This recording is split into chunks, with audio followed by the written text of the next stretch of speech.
When most people hear the phrase the history of economic thought, their minds usually go to names like Adam Smith, Karl Marx, or perhaps Aristotle. But there is another story hidden beneath the surface of history, one that is rarely told in the Western world. Nearly 1,000 years ago, long before capitalism, modern banks or central financial systems existed, a Muslim scholar delivered a warning that still feels strangely familiar today. He believed that when money loses its connection to morality, a society begins to weaken from within. And looking at the financial struggles of our own time, it raises a powerful question. Did this medieval thinker understand something about human nature that we are still trying to figure out? Welcome to the Historian Tube, where money, power and history collide, and where the truth is often far more complex than it first appears. To understand Al-Ghazali, one of the greatest minds of the Islamic Golden Age, we have to travel back to a world that feels both distant and surprisingly recognizable. The year is around 1100 CE. Europe was divided, unstable, and still recovering from the struggles of the early medieval period. But far to the east, the Islamic world was experiencing a remarkable era of growth and discovery. Its influence stretched from Al-Andalus in Spain all the way to Persia and beyond. Its great cities, Baghdad, Damascus, and Cairo, were centers of wealth, knowledge, and global trade. Across these lands, merchants moved along vast trade routes carrying silk, spices, precious textiles, and silver. Scholars gathered to debate philosophy, law, astronomy, medicine, and the nature of human existence. The markets were overflowing. The empire was powerful. Wealth was changing society at a speed that few people could truly understand. But beneath this prosperity, a deeper problem was beginning to appear. As commerce expanded and fortunes grew, inequality increased as well. And in the middle of this rapidly changing world, a scholar named Abu Hamid al-Ghazali began to question where society was heading. He was not just one thing. He was a philosopher, a legal scholar, a theologian, and a critic of his time.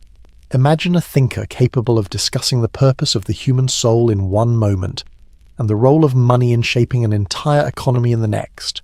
Born in Persia in 1058, Al-Ghazali quickly became one of the most respected intellectual figures of his generation. By his mid-30s, he had earned one of the highest teaching positions in the Islamic world. But his greatest strength was not his status. It was his refusal to simply accept the world as it was. He looked around and saw a society becoming richer on the outside, yet losing something important on the inside. A civilization becoming more obsessed with wealth while moving further away from purpose and meaning. An economy that appeared successful, but carried signs of internal decay. And the question he began asking was one that still matters today. What happens when a civilization becomes wealthy faster than it becomes wise? To find the answer, Al-Ghazali turned his attention towards something that seemed ordinary, but controlled almost every part of human life. Money itself. This is where his ideas become especially fascinating. Al-Ghazali was not only a religious scholar, he was one of the earliest thinkers to examine money through a moral and social lens. While Aristotle viewed money mainly as a practical tool, and later economists would study it through numbers and systems, Al-Ghazali explored something different. He wanted to understand how money changed people, how it influenced choices, created incentives, shaped trust between individuals, and eventually affected the rise or decline of entire nations. Because before understanding his economic ideas, we first need to understand one simple question. What did Al-Ghazali believe money truly was? For Al-Ghazali, money was never something to worship, collect endlessly, or use as a symbol of power. It had a much simpler purpose. Money was a tool, nothing more.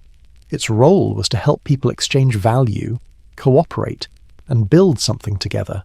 He compared money to a mirror. A mirror does not have importance because of the glass itself. Its value comes from what it reflects. Money works the same way. Gold and silver are not valuable simply because they exist.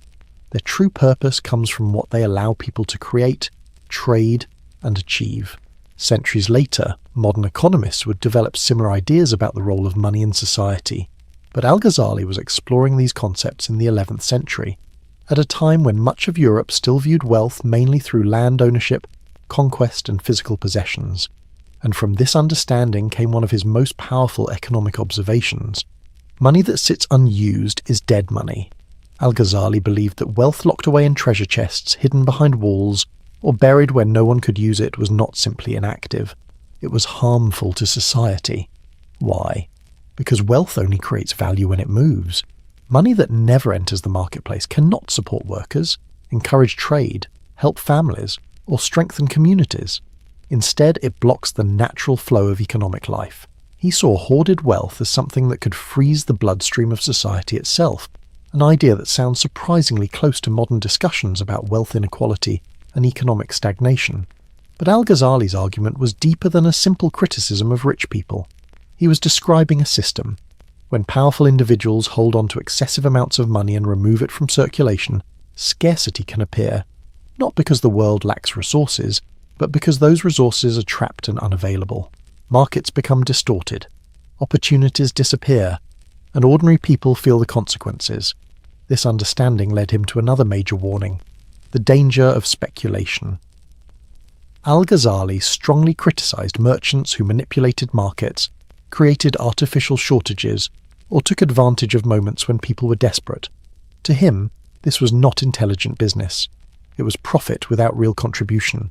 He believed that gaining wealth from another person's suffering was a form of corruption, and corruption, in his eyes, did not stay contained. Like a disease, it spreads. It moves through markets, weakens institutions, damages trust, and eventually affects the entire society. And if that sounds similar to discussions about financial bubbles, exploitative lending, or people making fortunes during economic disasters, that is because the underlying concern is almost identical. The difference is that Al-Ghazali was writing about these problems nearly 900 years ago. But it's important to understand something. Al-Ghazali was not against profit. He was not against business. He was not calling for people to reject wealth or abandon commerce. In fact, he believed trade was essential. He saw markets as a natural and necessary part of human society. Wealth itself could be honourable when created and used in the right way. His criticism was aimed at dishonest practices, cheating customers, using false measurements, hiding flaws in products, manipulating information to gain an unfair advantage. To Al-Ghazali, a market could only survive when people trusted each other, because once trust disappears, the economy begins to collapse with it. In many ways, he was describing ideas that modern economists would later call transaction costs, information imbalance, and moral risk. But he explained them without complicated formulas or technical language. He also placed great importance on the value of human effort. Al-Ghazali believed honest work carried dignity, while wealth gained through manipulation damaged the person who acquired it. Money earned through effort could strengthen character. Money gained through deception could slowly destroy it. And although this may sound like a moral argument, the logic behind it was also practical. A society becomes stronger when people create, contribute, and exchange value. But it begins to weaken when people succeed by taking advantage of others. But Al-Ghazali's concerns did not end with individual behaviour. He also turned his attention toward one of the most powerful forces in any economy, the state itself. Centuries before modern debates about monetary policy, Al-Ghazali criticised rulers who manipulated currency for their own benefit. In the medieval world, kings and governments often reduced the precious metal content of gold and silver coins. By creating weaker coins while keeping the same official value, rulers could increase their money supply and cover their expenses. But Al-Ghazali saw through this practice. To him, weakening the currency was not a clever financial strategy. It was theft. It damaged trust in the marketplace. It harmed ordinary people who depended on those coins for daily transactions. And it placed the greatest burden on those with the least power. He believed governments had an important responsibility, but that responsibility was to protect economic fairness, not exploit the system for temporary advantage. A ruler should create stability, not create uncertainty. Al-Ghazali warned that unjust leadership could destroy prosperity more effectively than any foreign invasion. And once again, the connection to the modern world is impossible to ignore. His ideas about government and money were not created in isolation. They came from watching how real societies behaved. During his lifetime, political instability was growing. Rival dynasties competed for influence. Regional leaders searched for new sources of income, and throughout history, whenever rulers felt their control weakening, they often turned toward the same solution. They reached deeper into the economy. Some increased taxes until people could barely survive. Others weakened their currencies to create more spending power. Some took control of merchants' wealth, while others borrowed heavily and pushed the consequences onto future generations. To Al-Ghazali, these actions were not real solutions. They were symptoms of a deeper disease. He believed corruption at the highest levels of society spread downward like poison. When a ruler acted dishonestly, merchants began to justify dishonest behavior of their own. When institutions abandoned fairness, individuals lost motivation to act responsibly. Slowly, the entire economic system began to break. From the royal treasury to the smallest marketplace, everything became connected by one chain reaction, a collapse of trust. And Al-Ghazali's conclusion was both simple and powerful. A society may survive being poor, but it cannot survive being corrupt, because economic collapse is rarely caused only by a lack of money or resources. More often, it begins when people stop trusting the systems around them. Trust is the invisible foundation behind every trade, every agreement, every currency, and every institution. Once that foundation begins to crack, even the richest nations become vulnerable. This is why Al-Ghazali viewed currency stability as a matter of honesty. Changing the purity of a coin by reducing its gold or silver content was not merely a technical adjustment. It was a deception. It was a betrayal of the people who depended on that currency. A ruler who weakened money was not creating wealth. He was taking from his citizens little by little, hidden behind the appearance of policy. And Al-Ghazali understood something that many societies would learn the hard way. A currency does not survive because it is made of gold, silver, or paper. It survives because people believe in it. He warned that if governments repeatedly manipulated money, citizens would eventually lose faith in their own currency, abandon it, and search for alternatives they considered more reliable. Centuries later, similar patterns appeared in places like Germany, Zimbabwe, Venezuela, and Argentina, where people turned away from their national currencies after losing confidence in the systems behind them. And that brings us to one of Al-Ghazali's most remarkable insights. Money is not only a physical object, it is a social agreement, a shared belief, a promise between millions of people, and once that belief disappears, the entire system begins to fall apart. But Al-Ghazali's understanding of economics reached far beyond coins, taxes, and government policy. At the centre of his thinking was something much deeper. Human behaviour. He understood that people do not always make financial decisions based on logic alone. People save excessively because they are afraid of losing what they have. They chase risky opportunities because they want more. They deceive others when they believe there will be no consequences. They manipulate money because money itself can be manipulated. And they justify harmful actions by telling themselves that everyone else is doing the same thing. Al-Ghazali believed that when a society reaches the point where exploitation becomes normal behaviour, the collapse has already started. This idea shaped one of his greatest economic insights. An economy cannot be repaired without first understanding the incentives that drive human choices. Rules matter, markets matter, institutions matter, but behind every system are people. People influenced by fear, ambition, emotions, and desire. If those forces are not guided toward honest and productive actions, an economy slowly moves toward corruption, instability, and eventually self-destruction. This is why Al-Ghazali placed such importance on the moral side of wealth. To him, wealth itself was not the problem. Money could create opportunity. It could support families. It could strengthen communities. But wealth without responsibility was incomplete.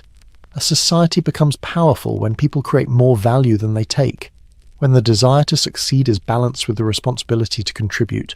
But when wealth becomes separated from social duty, when profit becomes more important than people, the entire system begins to weaken. A society built only on personal gain eventually becomes fragile, and when that system breaks, even those who believed they were protected by their wealth feel the consequences. History repeatedly shows the same pattern. Civilizations rise when they maintain balance. They decline when that balance disappears. And this is where Al-Ghazali's ideas become surprisingly relevant to the modern world, because many of the problems he warned about centuries ago are still visible today. We live in a global economy where money can move across the planet in seconds, but meaning and responsibility often struggle to keep pace. A world where wealth inequality has reached levels that create intense debate, where markets sometimes reward speculation more than real contribution, where trust in major institutions continues to weaken, where inflation reduces purchasing power quietly over time, and where financial bubbles repeatedly expand, collapse, and return in new forms. Look closely, and the same patterns Al-Ghazali identified continue to appear. His warning about hoarded wealth connects directly to modern debates surrounding extreme wealth concentration, offshore assets, and economic inequality. His criticism of speculation reflects today's concerns about unstable housing markets, cryptocurrency volatility, risky financial systems, and businesses built around short-term profit. His rejection of currency manipulation connects directly to modern arguments about inflation, monetary policy, and the role of governments in managing money. And perhaps his most important lesson remains the simplest. Trust is the foundation of prosperity. Nations with reliable institutions, fair legal systems, transparent leadership, and predictable rules tend to create stronger economies and more stable currencies. Because behind every successful financial system is something that cannot be printed, bought, or forced. The belief that people can trust the system itself. What makes Al-Ghazali's ideas so fascinating to modern readers is not how different his world was. It is how similar it feels. Technology has changed. Markets now operate at a speed he could never have imagined. Trade is no longer limited to cities and kingdoms. It connects the entire planet. But beneath all of that, the human behavior driving the system remains almost unchanged. Fear, ambition, greed, short-term thinking. Al-Ghazali would look at today's world. Rising debt, speculative bubbles, growing inequality, political conflicts, and declining trust in institutions. And he might recognize the same patterns he warned about nearly 1,000 years ago. His message could be summarized in one simple idea. Where justice disappears, prosperity cannot survive. It is an uncomfortable reality. Economies do not collapse simply because numbers stop working. They collapse when people stop trusting one another. They collapse when the system rewards harmful behavior instead of productive effort. They collapse when institutions fail to protect the fairness that allows markets to function. Behind every financial crisis are not just charts, statistics, or economic theories. There are human decisions, human fears, human desires, human attempts to take shortcuts. Al-Ghazali was not only making a religious argument, he was studying reality. He understood something that many economic discussions overlook. Money is not just a tool or a machine that operates automatically. It is a living system built on human values, choices, and relationships, a moral ecosystem. And when that foundation begins to break apart, the financial system eventually follows. That is why Al-Ghazali's ideas still matter today. In a world shaped by historic levels of debt, risky speculation, distrust in institutions, and constant financial uncertainty, his message feels less like an ancient lesson, and more like a warning for the future. When money loses its connection to responsibility and morality, the entire system becomes vulnerable. Understanding this is not just about learning economics. It is about protecting yourself from repeating the mistakes of the past. Because history does not always repeat itself in the exact same way. But if you fail to understand its patterns, the consequences can still be devastating. If this changes the way you look at money, power, and history, subscribe for more stories that reveal the ideas shaping our world.